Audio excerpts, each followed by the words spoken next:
Hey guys, welcome to the Master Passive Income Show. My name is Dustin Heiner, and I have Charles Rose Jr. here with me, and we want to help you learn how to quit that JOB, that just overbooked job, by investing in real estate. And right now, we're talking about how to invest in real estate during a recession, because we know a recession's coming. It's been at least 12 or 13 years since the last one, and there's always a correction in every single market. It's just been going up for so long. Now it's time to happen. And so this is just one of many videos that we're putting out how to invest during recession. So definitely check out the link in the description, links in the description for all these other ones, especially the one where I show you how you can get rich and wealthy during the recession. I'm literally going to walk you through the entire process because back in 2008, when there was a last recession, I made so much money from that. And on top of that, I didn't have enough money to buy all the properties that I could have, which we're going to jump into all this today. So Charles, thanks so much for being on the show, man. Always glad to be here, Dustin. Always, especially through this series right here, man. This is going to help so many people to not be scared, but be prepared, as I mentioned in the other series. And so, finding deals is a hot topic that a lot of students and a lot of people ask us all the time. And so, especially in a time like this where there's going to be so many more deals as we're switching over from a seller's market into a buyer's market. So this is a topic that I'm very excited about because this is going to help us to build wealth, right? Build generational wealth to be able to take care of our family and to just be financially free. So this is an awesome topic that's going to help the audience a lot. Yeah, and I get this question all the time, even in the students that we coach. They ask, like, where can we buy right now? Like, with the recession, well, with the prices going up, that went up really, really high, and they're asking, where should we buy? And then with this recession and investing through a recession, they're asking, well, where should we invest now? Now, if you're living on the coastlines, you might be thinking, oh my goodness, prices might drop like in half, from a million to a $500,000, whatever the price might be. Well, we don't invest in the coastlines necessarily. Now, there are some ways and strategies that you actually can, like co-op type things where you're renting out per room. There's things like that. But what we love to do as we're finding deals and finding areas of the country to invest, we look for places that have good inventory, the type of properties that we want to buy, that other people want to rent. And if we ever want to sell it, they're going to want to buy it as well. So everybody either wants to rent or buy. And so when we're looking for areas of the country to invest, we personally look for inventory areas. But right now, and especially during a recession, as you're investing through that recession, we found the lower priced homes, they get hit much less hard than the ones that are 300, 400, 500, $800,000. Those get hit really hard. But the ones that are, let's say, $100,000, they might get hit 20 or 30%, 40% at most. But instead of losing hundreds of thousands of dollars, if you buy a house for $100,000, just the total value, if it gets knocked by 40%, you're only losing $40,000. You're not losing $400,000. And on top of that, we're also making passive income from these properties. And so we really like the Midwest right now is really, really good. Going down the Carolinas, down into Florida. Those are really, really great areas of the country to invest in. We're still buying properties right now. But here's the key. As you're investing through a recession, you want to make sure that you're making passive income. I can't say that enough. In fact, back in 2006, when I first started investing, a lot of people I knew, they were investing for appreciation. They said, hey, this last 6 months, the price went up like 20%. I was like, well, that's great. Good for you. I was excited for them. But I was thinking, well, I don't worry about that, or at least I don't think about that. I invest for passive income. Like every month, I make a minimum of $250 or more in passive income. But fast forward a couple of years, 2009, all those people that invested for appreciation, they were literally bankrupt. And they literally did it wrong because they were going for appreciation. Now, Charles, when we start looking for properties and how to find properties, what are some ways, some strategies that we use to find great deals right now in this recessionary market? There are so many ways to find deals. So we're gonna there's so many, and we created a whole series on them. But for this recessionary market, we're gonna focus on some of the best ways. And one of the first ways that we talk about all the time is finding motivated sellers. Right. So these are people who are going through maybe a divorce, maybe someone's moving out of town, someone who's struggling to meet their mortgage, which we will see a wave of pretty soon because recession is getting out of hand. The last number I heard was something like 9%. I personally believe is way more than 9% just because, gas alone is way more than 9%. Food is way more than 9%. So in my mind, I think is more. But they say it's 9%, but that's still pretty bad. And so, so there are people who just simply won't be able to pay for their mortgage, right? And then, so you can find these deals in so many different ways. You can find motivated sellers by simply looking at deals sitting on the market for a long time, and you can call the some of the owners are selling it direct, or the realtor. You can call them up, and you can find out what's going on. A lot of times, the realtors will share what's going on. You could find motivated sellers on Craigslist, on newspaper articles. Is there's so many different ways to find these motivated sellers. But here's one of the key things, right? Remember, you're a problem solver. You want to help them solve their problem. That's so important, right? Because you're going to make yourself stand out from someone who's like just going at them, especially like some of the people, because these people are going, a lot of times they're going through a tough or a stressful season in their life. Some of them are, as I mentioned, are going through a divorce, or they can't pay their bills anymore. And so, when you come at them, as someone who want to take from them, you can get you can get some negative feedback from them. But if you come at them figuring out, how can I help you solve your problem, how can I help you make this work, that's going to make you stand out from other investors who are also looking for motivated sellers. What are your thoughts on Yeah, that, Dustin? I 100% agree. And but on top of that, there are so many other ways from, if you're in the area, you can drive around looking at properties. You can send out mailers, which, send out little postcards that say, hey, we'll buy your house, all that sort of stuff. But here's the thing, all those ways are great. But I'm an investor. I'm looking at my time now. How much is it costing me in time to actually do all that sort of stuff?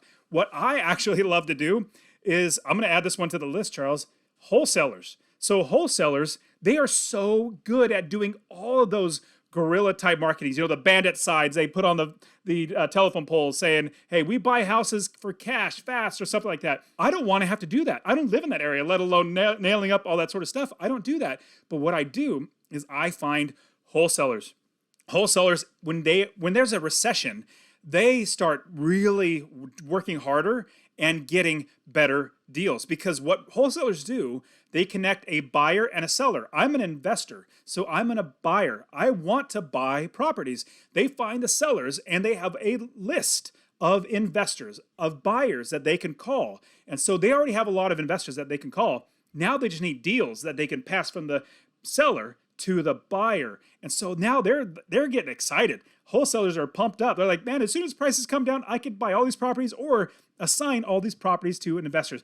I've bought lots of properties from wholesalers. I love wholesalers. In fact, like, don't tell realtors this, but I love wholesalers much more than realtors. Realtors, sadly, they're a dime a dozen. And sorry, I'm offending you if you're a realtor, but wholesalers make me so much more money because they aggressively work to find these good deals, get the price low. I don't care if I pay them $1, $2, $3,000 for all their hard work. That would normally go to a realtor. Might as well pay it to a wholesaler who got me an even better deal, the value much lower than I could possibly got it for myself. Yes, absolutely. We absolutely love wholesalers. I'm so glad you added that one to the list, Dustin, because oh my gosh, like we've bought so many great deals from wholesalers. And so, man, that's such a huge tip.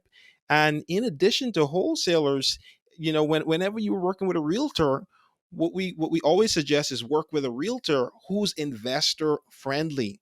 It's so important to work with these types of realtors. I have a really good realtor in one of the cities where I invest, and he looks at deals from an investor's perspective. Never have he ever tried to get me to overpay for a property. As a matter of fact, a lot of times, he may even tell me like, "Hey, Charles, I think you can offer less." And to me, that's like, to find a realtor like that who's not You so never concerned. hear that from realtors. No, Yeah, not at all. That's awesome. you never hear that. Like this guy literally encourages his clients to not pay too much, because Dustin, he's looking at it, he's looking at it long term. He's in this business long term, and he's an investor himself, by the way, right? He has 60 properties, probably a little bit more right now. But so he looks at it from an investor mindset, and like, now he is like, one of my go-to realtors in that area. And guess what? He do not make me sign any exclusive agreement, none of that stuff. So it's so important to find these. By the way, Don't sign exclusive agreements. Like, you should not have a realtor pin you down in a specific area. We don't sign them. We don't encourage our students to sign any of them either. But this realtor, Dustin, he also works with wholesalers. He also find wholesalers as well. And so he is like good, and that's hard to find someone like that.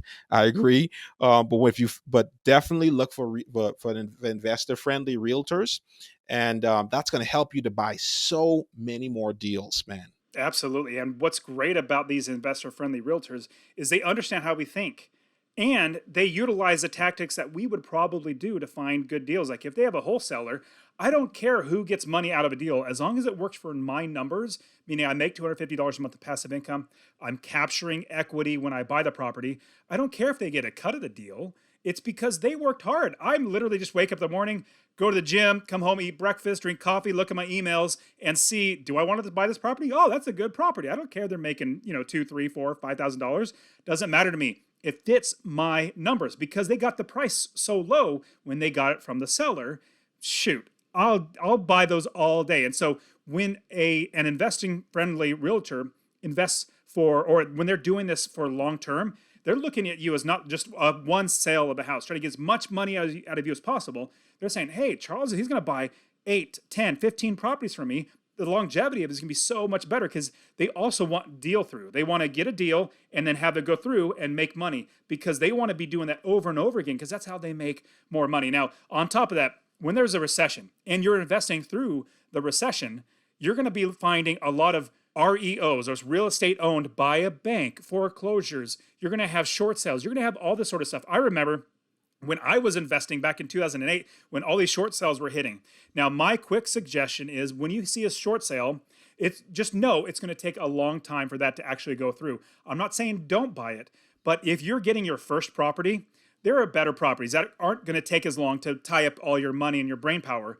Now, like Charles and we have multiple properties. We can put in an offer on a short sale and be patient because we have other deals moving at the same time. But your first one, this is what I tell all my students, your first property, don't bother with short sales. It's just going to take a lot of time, and there's a lot of work that goes involved with it too, and it's going to put you off. Let's get your first property because there'll be so many more properties when there is a recession because there are so many people that are sadly going to be losing their jobs and they can't pay their mortgage. So all those properties go back to the bank. And the bank, they're not in the business of owning houses and renting out.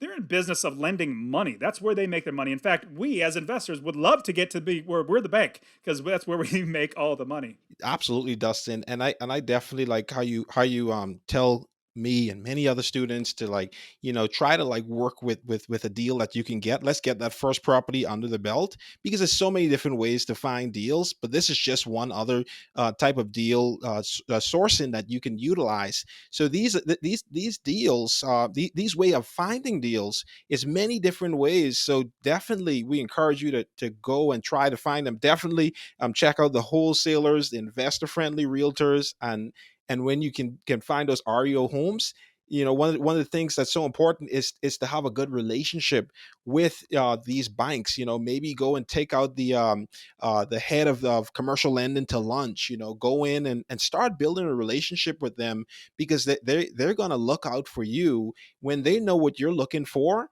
They're gonna think of you, and so definitely build those relationships with them, and that's gonna help you find so many deals in this the market cycle that we're in right And, now. and there is a quote or an idea that you have to take away from everything. If you're investing in real estate, in fact, just business in general, any business is about people. So real estate investing is about people. It's not about properties. And so when you just go after a property and you think it's all about the property, you're missing the boat. You're going to miss so many good deals. If you work on people, helping people get what they want, then you're going to get what you want. So remember, real estate investing is about people. Now, when I started investing back in 2006, that was before the crash. And so we're all seeing this right now, like, hey, the recession is here, and how and where should we start investing? Well, I really started investing in the Midwest. Ohio was really where I just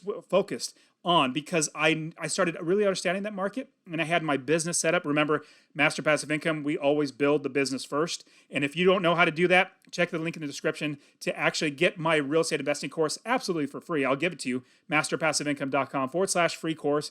Or if you text the word rental, RENTAL, to 33777. Rental to 33777. I'll give it to you. And what we do is we build the business so that it runs itself. And they are the people that we hire, they're the experts that are going to be the ones that make sure we buy the right properties, that we're doing everything right. So what I personally did going through the recession was seeing where prices were depressed already, because like places like San Francisco and New York, I mean, the prices are going to come down a lot, but it's going to take a little while. For me, I was like, I still want to invest while it's coming down. And so I was buying properties all over down in the Midwest. So that's where I personally love to invest. All of our students now, Charles' students, my students now, we are seeing such great returns, $250 or more in passive income from every single one of these properties. And hey guys, remember that this is just one of many videos that we're doing on how to invest during a recession. So watch the other ones. The links will be in the description for you.